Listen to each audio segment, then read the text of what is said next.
ಒಂದೇ ಒಂದು ವಿಡಿಯೋ ನನ್ನ ಇಡೀ ಲೈಫ್ನೇ ಚೇಂಜ್ ಮಾಡ್ಬಿಡ್ತು. ನನ್ನ ಮೇಲೆ FIR ಆಗೋದೇನೋ, ಪೊಲೀಸ್ ಅವರು ನನ್ನ ಪೊಲೀಸ್ ಸ್ಟೇಷನ್ ಎಳ್ಕೊಂಡು ಹೋಗ್ಲಿಕ್ಕೆ ಮನೆಗೆ ಬರೋದೇನೋ, ಅದಾದ್ಮೇಲೆ ನಾನು ನನ್ನ ಮನೆಯವರು ಕೋರ್ಟು ಕಚೇರಿ ಅಂತ ಅಲ್ದಾಡೋದು. ಯಾವಾಗಿದೆಲ್ಲ ಮುಗಿಯುತ್ತಪ್ಪ, ಇದು ಮುಗ್ದಿದ ತಕ್ಷಣ ಯೂಟ್ಯೂಬ್ ಎಲ್ಲ ಬಿಟ್ಬಿಟ್ಟು ಒಂದಷ್ಟು ದಿನ ನೆಮ್ಮದಿಯಿಂದ ಎಲ್ಲಾದ್ರೂ ಹೋಗ್ಬಿಟ್ಟು ಪ್ರಶಾಂತವಾಗಿರೋಣ ಅನ್ಕೊಂಡಿದ್ದೆ. ಆದ್ರೆ ನನ್ನ ಮನ್ಸಲ್ಲಿ ಕೆಲವೊಂದು ಪ್ರಶ್ನೆಗಳಿದಾವೆ. ಸೌಜನ್ಯಳಿಗೆ ನ್ಯಾಯ ಕೇಳ್ತಾ ಜಸ್ಟ್ ನಾನೊಂದು ವಿಡಿಯೋ ಮಾಡಿದ್ದಕ್ಕೆ ನನ್ನ ಮೇಲೆ ಇಷ್ಟೊಂದೆಲ್ಲ ಆಗಿದೆ ಅಂತಂದ್ರೆ, ಜಸ್ಟ್ ಇಮ್ಯಾಜಿನ್ ಸೌಜನ್ಯ ಕೇಸಲ್ಲಿ ಯಾರೆಲ್ಲ ಸಾಕ್ಷಿ ಆಗ್ಬೋದಿತ್ತೋ ಅವ್ರ ಜೊತೆ ಏನೇನಾಗಿರಲ್ಲ. ನಾನ್ ಎಷ್ಟು ಅನ್ಕೊಳ್ತಿದ್ದೀನಿ, ಸಾಕಿನ್ನ 1-2 ತಿಂಗಳು ಏನು ವಿಡಿಯೋ ಮಾಡೋದ್ ಬೇಡ, ಸೈಲೆಂಟ್ ಆಗಿ ಇದ್ಬಿಡುವ ಅಂತ. ಆದ್ರೆ ನನ್ನ ಕೈಲಿಂದ ಆಗ್ತಿಲ್ಲ. ಯಾವುದೋ ಒಂದು ಸರ್ವಶಕ್ತಿ ನನ್ನ ಮನ್ಸೊಳಗಡೆ ಈ ಪ್ರಶ್ನೆನ ಹಾಕಿ ಇದ್ರ ಬಗ್ಗೆ ಮಾತಾಡುವಂತಿದೆ. ಮೊದ್ಲೇ ಹೇಳ್ಬಿಡ್ತೀನಿ, ಈ ವಿಡಿಯೋ ಯಾವುದೇ ಜಾತಿ, ಧರ್ಮ, ದೇವಸ್ಥಾನಕ್ಕೆ ಸಂಬಂಧಪಟ್ಟಿಲ್ಲ. ಈ ವಿಡಿಯೋದಲ್ಲಿ ನಾನು ಕೇವಲ ಸೌಜನ್ಯ ಕೇಸ್ ಬಗ್ಗೆ ಮಾತಾಡ್ತಿದ್ದೇನೆ. ಸೌಜನ್ಯ ಕೇಸಲ್ಲಿ ಯಾವುದೆಲ್ಲ ಯಾರೆಲ್ಲ ಸಾಕ್ಷಿ ಆಗ್ಬೋದಿತ್ತೋ ಅದೆಲ್ಲ ಹೇಗ್ ನಾಶ ಆಯ್ತು ಅನ್ನೋದನ್ನ ತಿಳಿಸ್ಕೊಡ್ತೇನೆ.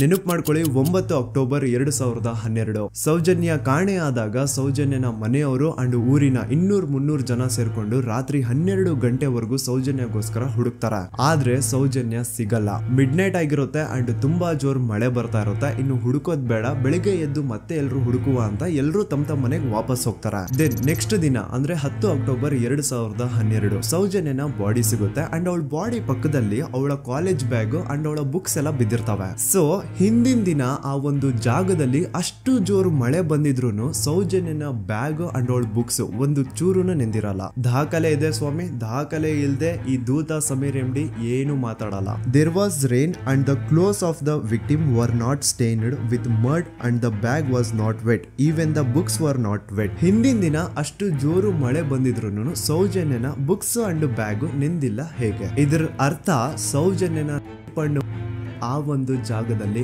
ಆಗೇ ಇಲ್ಲ, ಬೇರೆ ಯಾವುದೋ ಜಾಗದಲ್ಲಿ ಅವಳು ಆಯ್ತು, ನಂತರ ಅವಳ ಬಾಡಿನ ಅಲ್ಲಿ ತಂದು ಡಂಪ್ ಮಾಡಿರೋದು. ಸೊ ಈಗ ಯಾವೊಂದು ಜಾಗದಲ್ಲಿ ಸೌಜನ್ಯನ ಆಯ್ತು, ಆಕ್ಚುಲ್ ಆ ಒಂದು ಜಾಗನ ಹುಡುಕಾಡೋದ್ ಬಿಟ್ಟು ಪೊಲೀಸರು ಉಲ್ಟಾ ಏನ್ ಮಾಡ್ತಾರೆ ಅಂದ್ರೆ, ಯಾವೊಂದು ಜಾಗದಲ್ಲಿ ಸೌಜನ್ಯನ ಬಾಡಿ ಸಿಕ್ಕಿತ್ತೋ ಅದೇ ಜಾಗದಲ್ಲೇ ಅವಳು ಆಗಿತ್ತು ಅಂತ ಪ್ರೂವ್ ಮಾಡ್ಲಿಕ್ಕೆ ಹೊರಡ್ತಾರೆ. ಇಲ್ಲಿ ಪೊಲೀಸ್ ಅವರ ಬುದ್ಧಿವಂತಿಕೆ ನೋಡಿ, ಯಾವೊಂದು ಜಾಗದಲ್ಲಿ ಸೌಜನ್ಯನ ಬಾಡಿ ಸಿಕ್ಕಿತ್ತೋ ಅಲ್ಲಿ ಅವಳದು ಯಾವುದೇ ಒಂದು ಒಳ ಉಡುಪು ಸಿಗಲ್ಲ. ಅದಕ್ಕೆ ಇವ್ರು ಏನ್ ಮಾಡ್ತಾರೆ ಅಂದ್ರೆ, ನೆಕ್ಸ್ಟ್ ದಿನ ಸೌಜನ್ಯ ಮನೆಗೆ ಹೋಗ್ಬಿಟ್ಟು ಅಲ್ಲಿ ಮನೆಯವರಿಂದ ಸೌಜನ್ಯನ ಇನ್ನರ್ ವೇರ್ಸ್ ನ ಇಸ್ಕೊಂಡ್ ಬಂದು ಅದನ್ನ ನಂತರ ರಿಪೋರ್ಟ್ಸ್ ಅಲ್ಲಿ ಇದು ನಮ್ಗೆ ಸೌಜನ್ಯ ಬಾಡಿ ಸಿಕ್ಕಿದ ಜಾಗದಲ್ಲೇ ಸಿಕ್ಕಿದ್ದು ಅಂತ ಮೆನ್ಷನ್ ಮಾಡ್ತಾರೆ. ಪೊಲೀಸ್ನವರು ಅವಳ ಪುಸ್ತಕ ಎಲ್ಲ ಹುಡುಕಾಡಿದ್ರು, ಯಾರಾದ್ರೂ ಫೋನ್ ನಂಬರ್ ಉಂಟಾ ಅಂತ ಹೇಳಿ ತುಂಬ ನಾ ಎಲ್ಲ ತೆಗೆದುಕೊಟ್ಟೆ.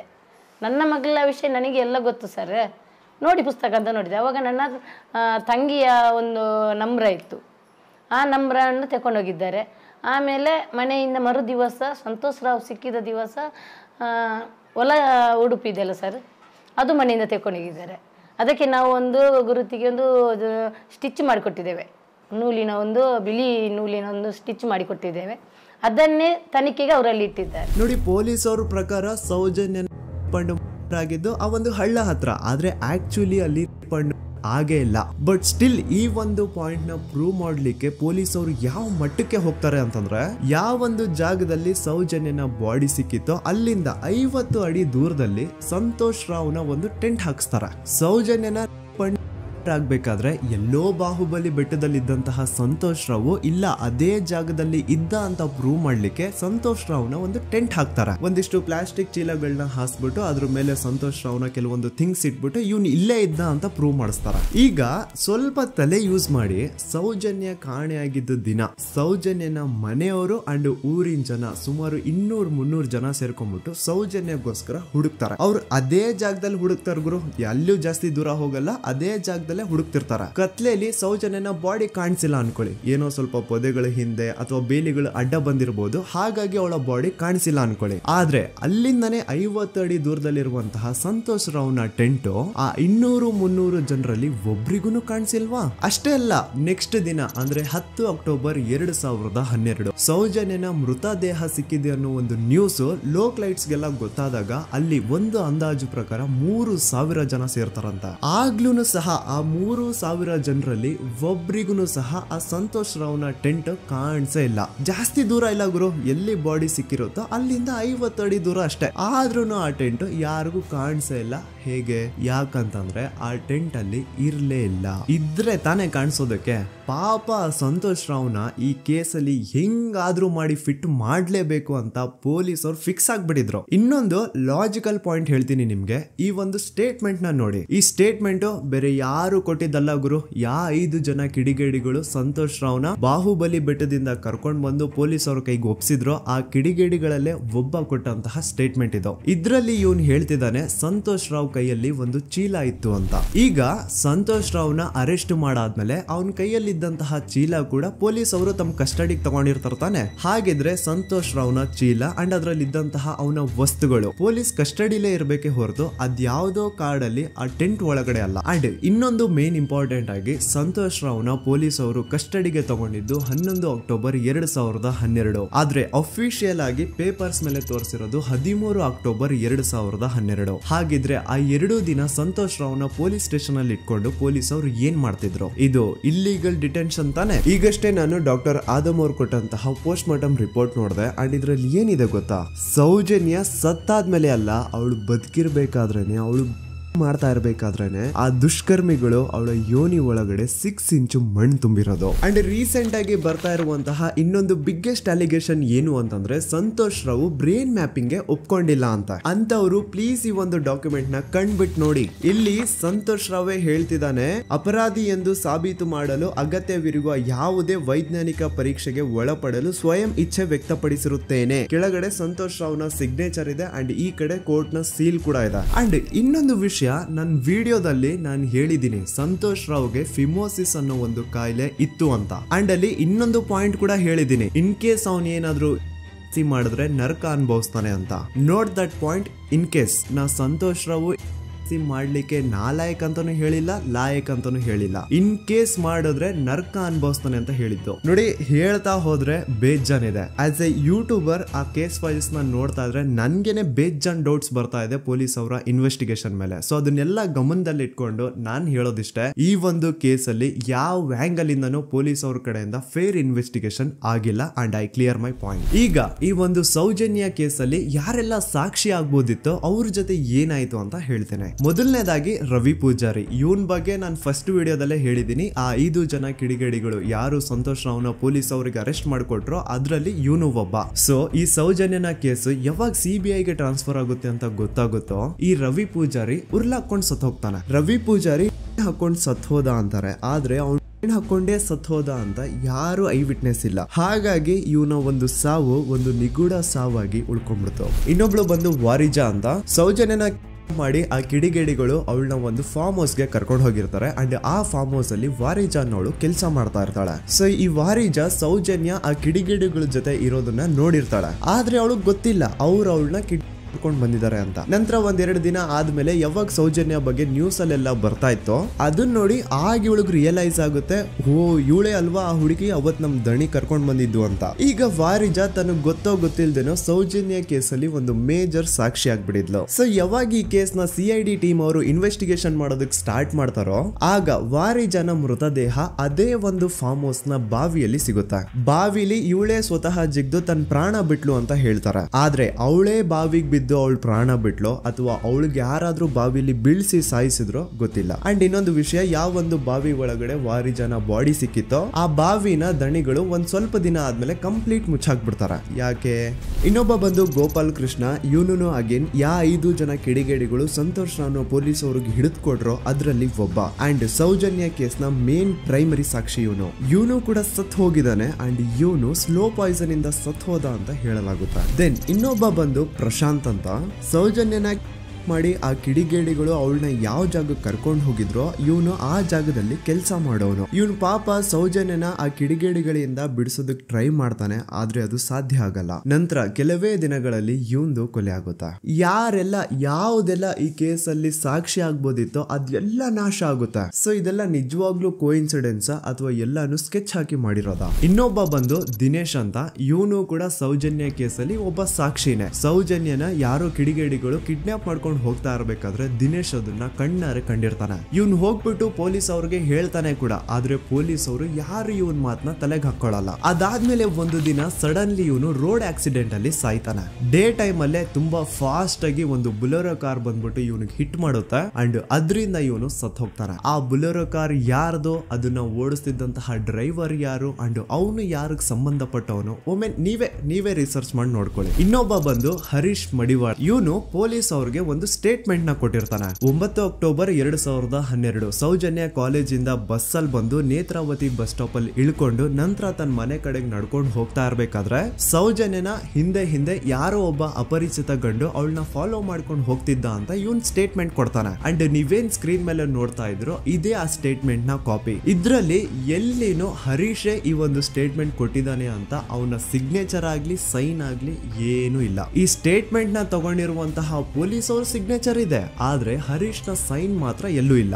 ಯಾಕಂತಂದ್ರೆ ಈ ಸ್ಟೇಟ್ಮೆಂಟ್ ನ ಹರೀಶ್ ಕೊಟ್ಟೇ ಇಲ್ಲ. ಎಲ್ಲಿ ಈ ಒಂದು ಕೇಸು CBI ಹೋಗಿ ಅವಾಗ CBI ಅವರು ಹರೀಶ್ ನ ಕರೆಸ್ಬಿಟ್ಟು ಇದ್ರ ಬಗ್ಗೆ ಕೇಳಿದಾಗ ಎಲ್ಲಿ ಹರೀಶ್ ಈ ಸ್ಟೇಟ್ಮೆಂಟ್ ನ ನಾನು ಕೊಟ್ಟೇ ಇಲ್ಲ ಸರ್ ಅಂತ ಬಾಯಿ ಬಿಟ್ಬಿಡ್ತಾನೋ ಅಂತ ಹರೀಶ್ ನು ಕೂಡ ಸಾಯ್ ಹೊಡಿತಾರೆ. ಹರೀಶ್ ಒಮ್ಮೆ ತನ್ನ ಬೈಕ್ ಅಲ್ಲಿ ಹೋಗ್ತಾ ಇರ್ಬೇಕಾದ್ರೆ ಯಾವುದೋ ಒಂದು ಅಪರಿಚಿತ ಕಾರ್ ಬಂದ್ಬಿಟ್ಟು ಅವನ್ನ ಗುದ್ಬಿಡುತ್ತೆ ಅಂಡ್ ಅದರಿಂದ ಹರೀಶ್ ನ ಸಾವಾಗುತ್ತೆ. ನೋಡಿ, ಯಾವುದೇ ಆಕ್ಸಿಡೆಂಟ್ ಕೇಸ್ ಅಲ್ಲಿ ರೂಲ್ ಏನು ಅಂತಂದ್ರೆ ಇನ್ ಕೇಸ್ ನನ್ಗೆ ಯಾವ್ದಾದ್ರು ಬಂದು ಒಂದು ವೆಹಿಕಲ್ ಏನಾದ್ರು ಹಿಟ್ ಮಾಡಿದಾಗ ನನ್ಗೇನಾದ್ರು ಪ್ರಜ್ಞೆ ಇದ್ರೆ ನಾನ್ ಪೊಲೀಸ್ ಅವ್ರಿಗೆ ಕಂಪ್ಲೇಂಟ್ ಕೊಡ್ಬೋದು, ಅಥವಾ ನನ್ನ ಹೆಂಡತಿ ಏನಾದ್ರು ಇದ್ರೆ ಅವ್ರು ಪೊಲೀಸ್ ಅವ್ರಿಗೆ ಕಂಪ್ಲೇಂಟ್ ಕೊಡ್ಬೋದು, ಅಥವಾ ತಂದೆ ತಾಯಿ ರಕ್ತ ಸಂಬಂಧ ಯಾರಿರ್ತಾರೋ ಅವ್ರು ಕಂಪ್ಲೇಂಟ್ ಕೊಡ್ಬೋದು. ಆದ್ರೆ ಹರೀಶ್ ಕೇಸ್ ಅಲ್ಲಿ ಯಾರೋ ಒಬ್ಬ ಥರ್ಡ್ ಪರ್ಸನ್ ಬಂದ್ಬಿಟ್ಟು ಕಂಪ್ಲೇಂಟ್ ಕೊಡ್ತಾನೆ. ಆ ಥರ್ಡ್ ಪರ್ಸನ್ ಯಾರು, ಅವನ್ಗೂ ಹರೀಶ್ಗೂ ಏನ್ ಸಂಬಂಧನೇ ಇಲ್ಲ. ನೀವು 2021 ಹರೀಶ್ ಮಡಿವಾಳ ಒಂದು ಕಂಪ್ಲೇಂಟ್ ಕೊಟ್ಟಿದ್ರಿ. ಹರೀಶ್ ಮಡಿವಾಳ ಆಕ್ಸಿಡೆಂಟ್ ಕೇಸಲ್ಲಿ. ಅವ್ರಿಗೆ ನೀವ್ ಏನಾಗ್ಬೇಕು ಸರ್? ಸರ್ ನಾವು ಸ್ಟಾಪ್ ಅಷ್ಟೇ. ಎಲ್ಲಿದ್ದು ಸ್ಟಾಪ್ ಸರ್? ಧರ್ಮಸ್ಥಳ ಅನ್ನಪೂರ್ಣದು. ನಿಮ್ಗೆ ಏನಾದ್ರು ಗೊತ್ತಿತ್ತ ಸರ್ ಅದು ಪ್ರಕರಣದ ಬಗ್ಗೆ? ಸರ್ ನಂಗೇನು ಗೊತ್ತಿಲ್ಲ ಸರ್. ಗೊತ್ತಿಲ್ವಾ? ಗೊತ್ತಿಲ್ಲ. ನಾನು ಹಿಂದಿಂದ ಹೋಗ್ತಿದ್ದೆ ಡ್ಯೂಟಿಗೆ, ಅವ್ರು ಮುಂದಿಂದ ಹೋಗ್ತಿದ್ರು. ನೀವು ಸ್ಪಾಟಲ್ಲಿ ಇದ್ರಾ? ಸ್ಪಾಟಲ್ಲಿ ಇಲ್ಲ. ಯಾಕಂದ್ರೆ ನಂಗೆ ಗೊತ್ತಾದ ಛತ್ರಕ್ಕೆ ಹೋದ್ಮೇಲೆ. ಛತ್ರಕ್ಕೆ ಹೋದಾದ್ಮೇಲೆ ಮತ್ತೆ ಕಂಪ್ಲೇಂಟ್ ಕೊಟ್ರಿ ನೀವು? ಸರ್ ನಾನು ಕೊಟ್ಟದಂದ್ರೆ ನನ್ನ ಮ್ಯಾನೇಜರ್ ಕಳಿಸಿದ್ದೆ ಅಷ್ಟೇ. ಇಲ್ಲಿಂದ? ಧರ್ಮಸ್ಥಳದಿಂದ.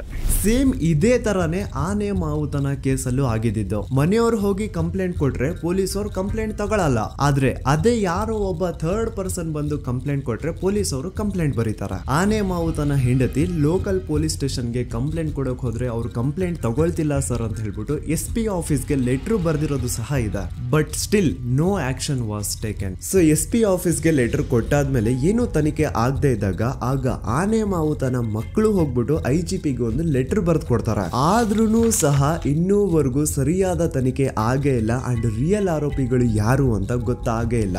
ನಿಜ ಹೇಳ್ತಾ ಇದ್ದೀನಿ, ಆ ಒಂದು ಪ್ಲೇಸ್ ಅಲ್ಲಿ ಸೀರೀಸ್ ಆಫ್ ಕೇಸಸ್ ಆಗಿದಾವೆ ಅಂಡ್ ಯಾವ್ದ್ರಲ್ಲೂ ಪೊಲೀಸ್ ಅವ್ರ ಕಡೆಯಿಂದ ಫೇರ್ ಇನ್ವೆಸ್ಟಿಗೇಷನ್ ಆಗೇ ಇಲ್ಲ. ಇದ್ರ ಬಗ್ಗೆ ಮಾತಾಡ್ರೋ, ಪೊಲೀಸ್ ಇನ್ವೆಸ್ಟಿಗೇಷನ್ ಮೇಲೆ ಕ್ವಶನ್ ರೈಸ್ ಮಾಡ್ರೋ, ಆ ಹುಡುಗಿಗೆ ನ್ಯಾಯ ಸಿಗ್ಲಿ ಸಪೋರ್ಟ್ ಮಾಡ್ರೋ ಅಂದ್ರೆ ಇದ್ರ ಬಗ್ಗೆ ಯಾವನು ಮಾತಾಡಲ್ಲ. ಇದ್ರ ಬದಲಾಗಿ ನನ್ ಬಗ್ಗೆ ಮಾತಾಡೋದಕ್ಕೆ ಹೇಳಿ ತುಂಬಾ ಚೆನ್ನಾಗಿ ನನ್ ಬಗ್ಗೆ ನೆಗೆಟಿವಿಟಿ ಹುಟ್ಟಿಸ್ತಾರ.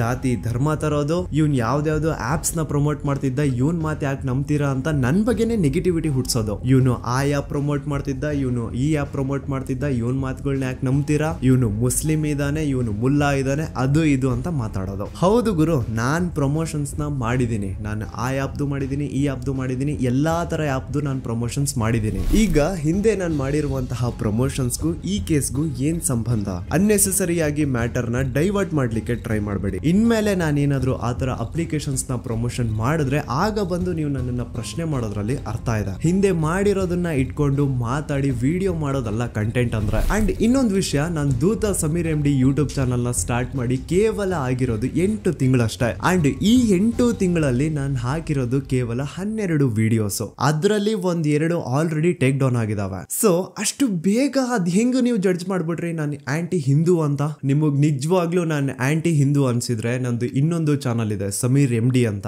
ಅಲ್ಲಿ ನಾನು ಅಪ್ಲೋಡ್ ಮಾಡಿರುವಂತಹ ಈ ಎಲ್ಲಾ ವಿಡಿಯೋಸ್ ನ ನೋಡಿ. ಜಾಸ್ತಿ ಜಸ್ಟಿಫೈ ಮಾಡ್ಲಿಕ್ಕೆ ಹೋಗಲ್ಲ ಗುರು, ನನ್ನ ಹಳೆ ಸಬ್ಸ್ಕ್ರೈಬರ್ಸ್ಗೆ ಗೊತ್ತು ನನ್ನ ಕ್ಯಾರೆಕ್ಟರ್ ಏನು ಅಂತ. ಅಂಡ್ ಇನ್ನು ಇವನ್ ವಿಡಿಯೋ 18 ಮಿಲಿಯನ್ ಪ್ಲಸ್ ವ್ಯೂಸ್ ನ ಪಡ್ಕೊಂಡಿದೆ. ಇವನ್ಗೆ ಇಷ್ಟ ಲಕ್ಷ ದುಡ್ಡು ಬಂದಿರುತ್ತೆ, ಅಷ್ಟ್ ಲಕ್ಷ ದುಡ್ಡು ಬಂದಿರುತ್ತೆ ಅನ್ನೋರ್ಗೆ ಈ ಒಂದು ಇಮೇಲ್ ನ ಒಮ್ಮೆ ನೋಡಿ. ನನ್ ವಿಡಿಯೋ ವೈರಲ್ ಆಗ್ತಿದ್ದಂಗೆ ಆ ವಿಡಿಯೋ ಡಿಮಾನಿಟೈಸ್ ಆಗೋಯ್ತು. ಇಲ್ಲಿ ಅತ್ಯಾಚಾರಿ ಬೆಂಬಲಿಗರ ಥಿಂಕಿಂಗ್ ನೋಡಿ. ಆ ವಿಡಿಯೋ ಇಂದ ನನ್ಗೆ ಎಷ್ಟು ರೆವೆನ್ಯೂ ಬಂತು ಅನ್ನೋದನ್ನ ಥಿಂಕ್ ಮಾಡ್ತಿದಾರೆ. ಆ ವಿಡಿಯೋ ಇಂದ ನಾನು ಎಷ್ಟು ಸಫರ್ ಆಗಿರ್ಬೋದು ಅನ್ನೋದನ್ನ ಥಿಂಕ್ ಮಾಡಿದ್ರ ನೋಡಿ. ನಾನೊಂದು ವಿಡಿಯೋ ಮಾಡಿದ್ದಕ್ಕೆ ಜನ ಜಾಗೃತರಾದ್ರು. ನನ್ಗೆ ನನ್ ಬಗ್ಗೆ ನಿಮ್ ಬಗ್ಗೆ ತುಂಬಾ ಹೆಮ್ಮೆ ಇದೆ. ನೀವೆಲ್ಲ ಜಾತಿ ಧರ್ಮ ಅನ್ನೋದು ಮುಖ್ಯ ಅಲ್ಲ, ನ್ಯಾಯ ಮುಖ್ಯ ಅಂತ ಬೆಂಬಲಿಸಿದ್ರೆ. ಸೌಜನ್ಯನ ತಾಯಿ ಅಂಡ್ ಕುಟುಂಬದವರು 13 ವರ್ಷದಿಂದ ಧೈರ್ಯವಾಗಿ ನ್ಯಾಯಕ್ಕಾಗಿ ಬೇಡ್ತಾವ್ರೆ. 13 ವರ್ಷದಿಂದ ಮಹೇಶ್ ಶೆಟ್ಟಿ ಸರ್ ಒಂದು ಹೆಣ್ಣು ಮಗುವಿನ ನ್ಯಾಯಕ್ಕೆ ಎಲ್ಲಾ ತರದ ಅವಮಾನ ಸಹಿಸಿಕೊಂಡು ಬೆಟ್ಟದಂತೆ ನಿಂತು ಎಲ್ಲೂ ಕಾಂಪ್ರಮೈಸ್ ಆಗದೆ ಹೋರಾಟ ಮಾಡ್ತಾವ್ರೆ. ಈಗ ಈ ನಿಮ್ಮ ದೂತ ಸಮೀರ್ MD ಇಂದ ಕರ್ನಾಟಕಾದ್ಯಂತ ಅನೇಕ ಕನ್ನಡ ಪರ ಸಂಘಟನೆಗಳು, ಎಲ್ಲಾ ವಿಚಾರ, ಎಲ್ಲಾ ಪಂಥದ ಪ್ರಗತಿಪರ ವೇದಿಕೆಗಳು ಸೌಜನ್ಯ ನ್ಯಾಯಕ್ಕಾಗಿ ಒಂದಾಗಿವೆ. ಅಂಡ್ ಈ ಹೋರಾಟ ಕೇವಲ ಸೌಜನ್ಯಳಿಗೆ ಮಾತ್ರ ಸೀಮಿತ ಆಗಿಲ್ಲ. ನಮ್ ದೇಶದಲ್ಲಿ ದಿನಕ್ಕೆ ಆನ್ ಅನ್ ಆವರೇಜ್ 86 ಪ್ರಕರಣಗಳು ದಾಖಲೆ ಆಗ್ತವೆ. ಇದು ದಾಖಲೆ ಆಗಿರುವಂತಹ ಪ್ರಕರಣಗಳ ಸಂಖ್ಯೆ. ಅದ್ ಎಷ್ಟೋ ಕೇಸಸ್ ಪೊಲೀಸ್ ವರ್ಗ ಬರೋದೇ ಇಲ್ಲ. ಸೊ ಇದಕ್ಕೆಲ್ಲ ಒಂದು ಫುಲ್ ಸ್ಟಾಪ್ ಅನ್ನೋದು ಇಡಬೇಕು. ಈಗಿನ ಕಾಲದಲ್ಲಿ ಹುಡುಗಿರು ಸಮಾಜದಲ್ಲಿ ಬಿಡಿ, ಸೋಷಿಯಲ್ ಮೀಡಿಯಾದಲ್ಲಿನೂ ಸಹ ಸೇಫ್ ಇಲ್ಲ. ಹುಡುಗಿ ತನಗಿಷ್ಟ ಆಗಿರುವಂತಹ ತುಂಬಾ ನೀಟ್ ಅಂಡ್ ಕ್ಲೀನ್ ಇರುವಂತಹ ಒಂದು ಫೋಟೋನ ಸೋಷಿಯಲ್ ಮೀಡಿಯಾದಲ್ಲಿ ಶೇರ್ ಮಾಡಿದ್ರೆ ಸಾಕು, ಕಮೆಂಟ್ ಸೆಕ್ಷನ್ ಅಲ್ಲಿ ಅದೆಷ್ಟೋ ಜನ ಜೊಲ್ ಸುರಿಸ್ಕೊಂಡು ಅವಳನ್ನ ಮಾಡ್ತಿರ್ತಾರೆ. ಸೊ ಇದಕ್ಕೆಲ್ಲ ನಮ್ ಸರ್ಕಾರ ಒಂದು ಫುಲ್ ಸ್ಟಾಪ್ ಅನ್ನೋದು ಇಡ್ಲೇಬೇಕು. ಇದ್ರ ಬಗ್ಗೆ ನಿಮ್ ಒಪಿನಿಯನ್ ಏನು ಅಂತ ಕಮೆಂಟ್ ಸೆಕ್ಷನ್ ಅಲ್ಲಿ ತಿಳಿಸಿ. So as A content creator ನನ್ಗೆ ಸೌಜನ್ಯ ಕೇಸ್ ಬಗ್ಗೆ ಒಂದು ವಿಡಿಯೋ ಮಾಡ್ಬೇಕಿತ್ತು, ಮಾಡ್ದೆ. ಅದರಿಂದ ಸೌಜನ್ಯ ಪರ ಹೋರಾಟ ಏನ್ ನಡೀತಾ ಇತ್ತೋ ಅದಕ್ಕೊಂದು ಕಿಚ್ಚು ಸಿಕ್ಕಿದೆ. ಇನ್ ಮುಂದೆ ಅದನ್ನ ಹಾಗೆ ಕಂಟಿನ್ಯೂ ಮಾಡ್ಕೊಂಡು ಹೋಗೋದು ನಿಮ್ಗಳ ಜವಾಬ್ದಾರಿ. ಸೊ ಇಷ್ಟು ಹೇಳ್ತಾ ನಾನು ನಿಮ್ಮ ದೂತ ಸಮೀರ್ MD ಮತ್ತೆ ಸಿಗ್ತೀನಿ ನೆಕ್ಸ್ಟ್ ವಿಡಿಯೋದಲ್ಲಿ.